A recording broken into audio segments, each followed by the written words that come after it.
Welcome back to panacea आजकल। तो आज के इस एडिटोरियल डिस्कशन में हमारा टॉपिक है why private investment is continuously declining in the country.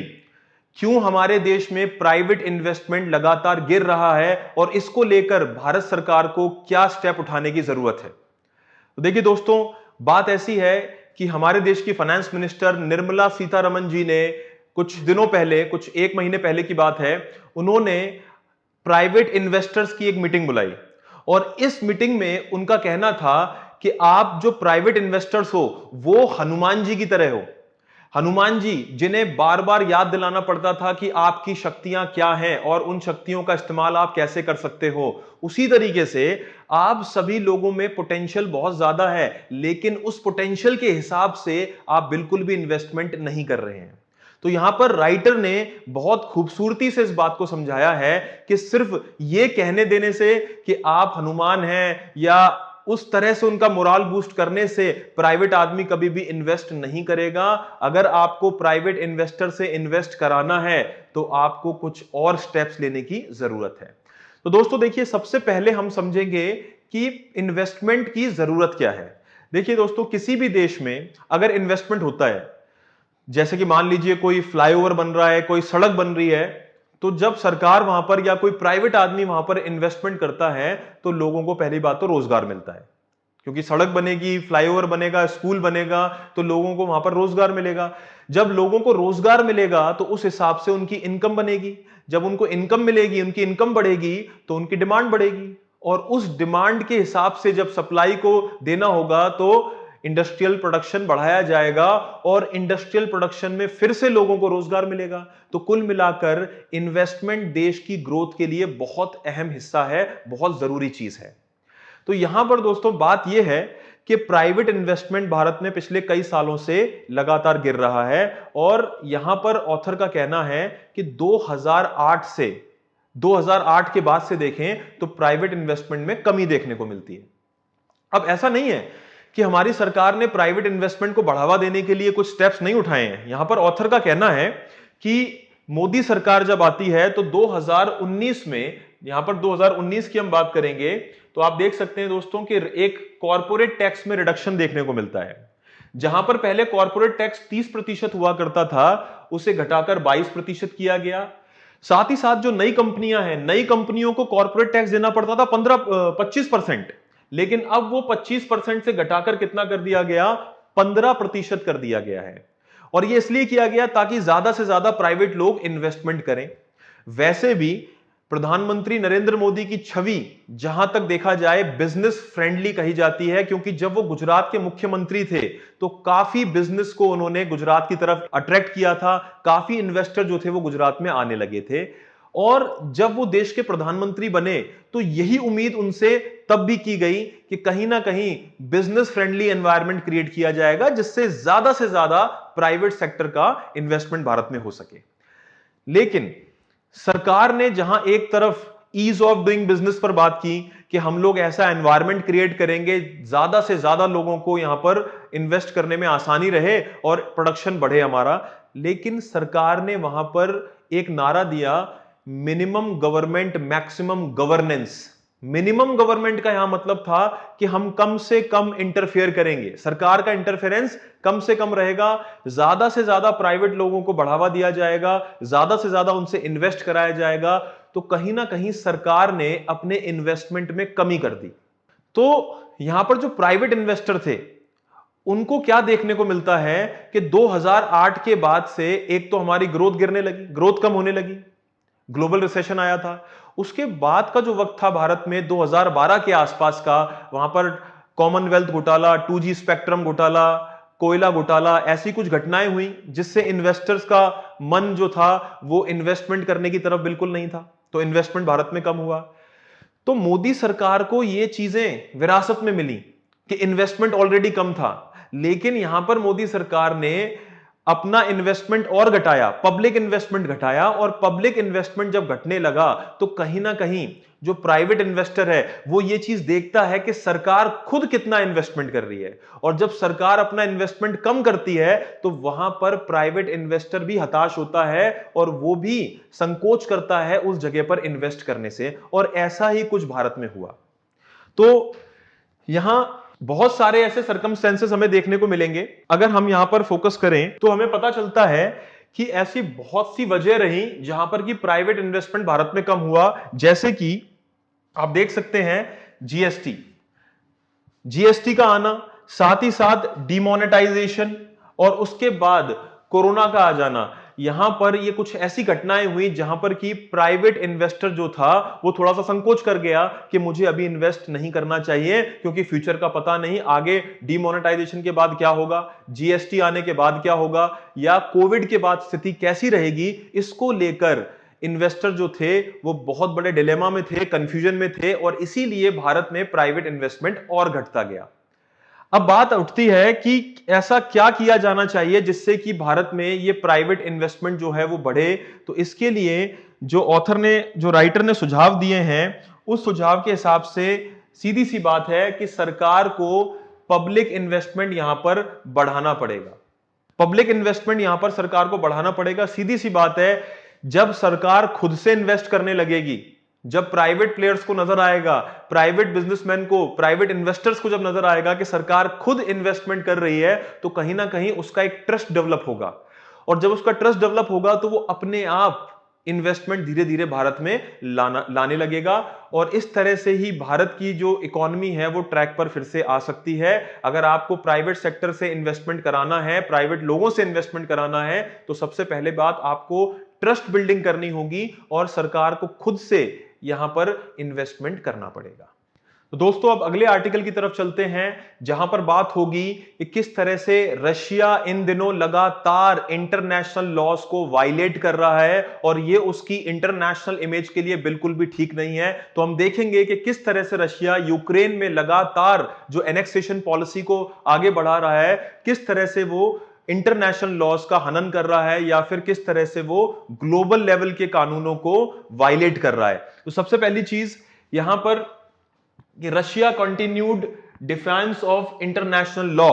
सबसे पहली चीज हमें यहां पर यह जाननी है कि जब रशिया ने यूक्रेन पर अटैक किया था तो उस टाइम पर यूनाइटेड नेशन की general assembly plus international court of justice, इन दोनों ने साफ साफ कहा था कि रशिया को तुरंत विड्रॉ करना चाहिए। लेकिन दोनों ही अवसरों पर, दोनों ही मौकों पर रशिया ने बिल्कुल इस बात को अनसुना कर दिया।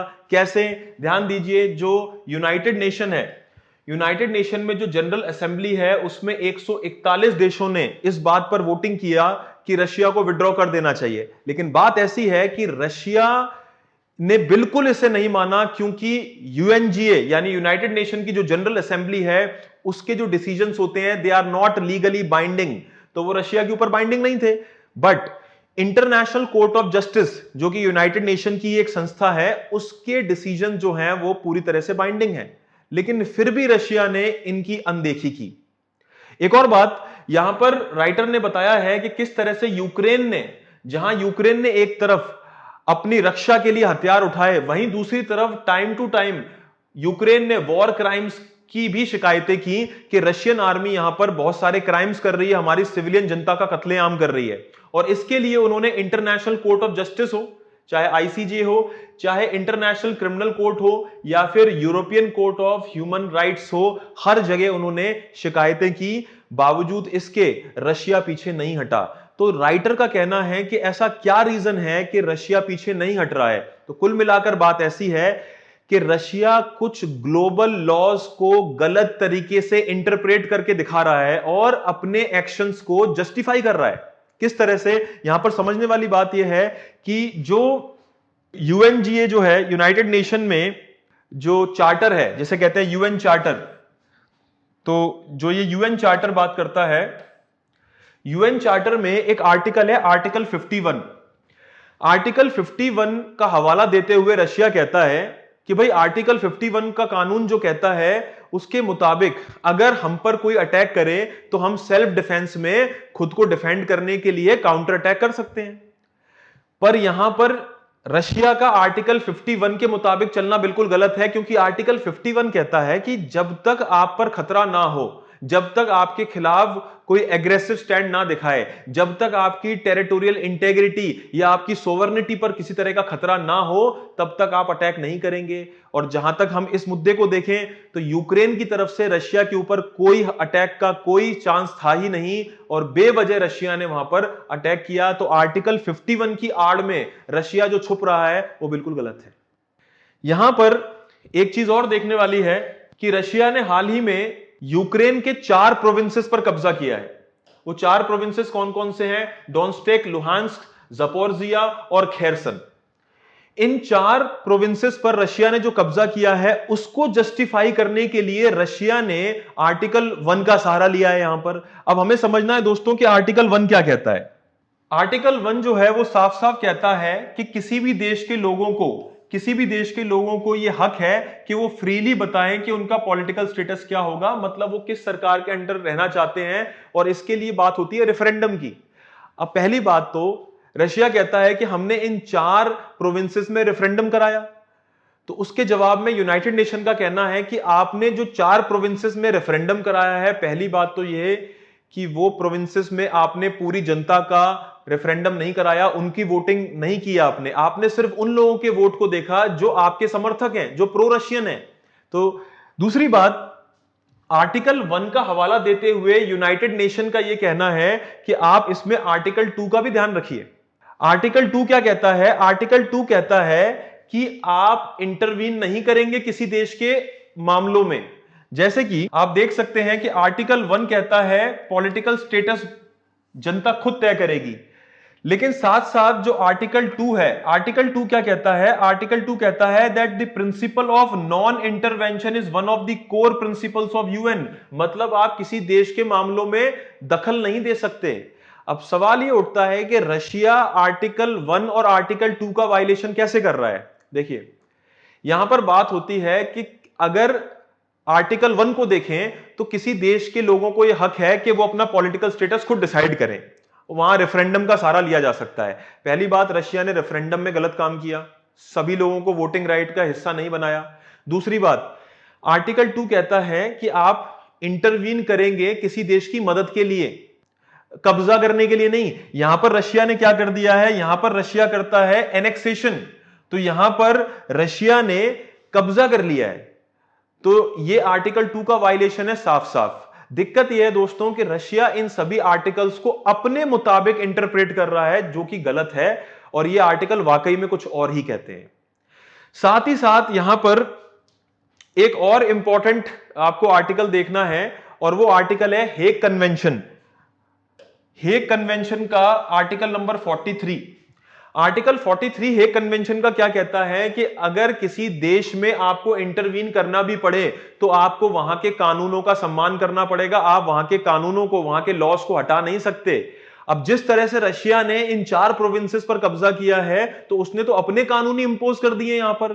तो एक तरह से देखा जाए, हेग कन्वेंशन के आर्टिकल 43 का पूरी तरह से वायलेशन देखने को यहां पर मिलता है। और दुख की बात यह है कि हेग कन्वेंशन में जो रशिया में जो जार निकोलस सेकंड थे, उन्होंने ही इसमें बहुत बड़ी भूमिका निभाई थी और लगातार वो इसमें एक्टिवली प्रेजेंट रहते थे, और आज रशिया ही खुद हेग कन्वेंशन को तोड़ रहा है, जो कि बहुत चिंता की बात है। और लास्ट में ऑथर का कहना है कि कहीं ना कहीं रशिया न्यूक्लियर वेपन की बार बार धमकी दे रहा है, जो कि इस वक्त में इस तरह से न्यूक्लियर वेपन की धमकी देना बिल्कुल गलत है। जहां एक तरफ यूनाइटेड नेशन ग्लोबल पीस की बात करता है, ऐसे में दुनिया का एक ताकतवर देश जब न्यूक्लियर वेपन की धमकी देता है, तो कहीं ना कहीं यह दुनिया पर एक बहुत बड़ा संकट लाने का एक तरीका हो सकता है, या दुनिया पर एक बहुत बड़ा संकट आ सकता है।